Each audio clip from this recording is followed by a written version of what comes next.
Рамазан айында Құран хатым түсіріледі. Сонда бұның мәнісі неде, ол неге осы айда жасалатын шара?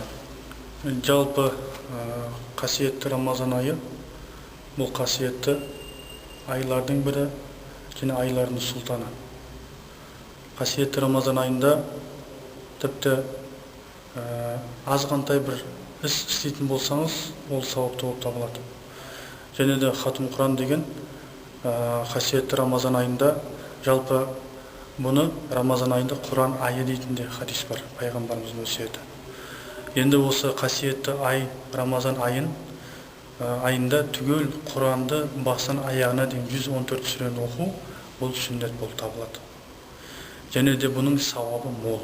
Өйткені қасиетті Рамазан айында бір әріптің өзіне 10 есе сауап жазылады.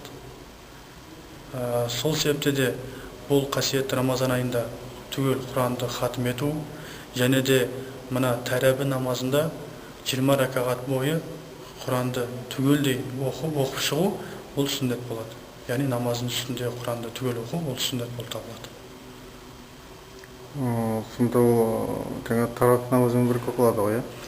Жалпы жай, мәселен, қолыңыз бос кезде осы Құран оқумен айналысатын болсаңыз, Құран оқумен оқытатын болсаңыз, яғни отыратын болсаңыз, Құранмен бұның сауабын аласыз.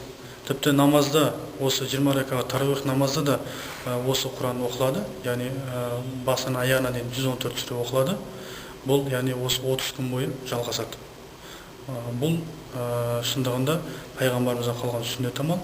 Тіпті бұны оқымай қойсаңыз да, ол ешқандай бір несі жоқ, яғни бір күнәсі жоқ.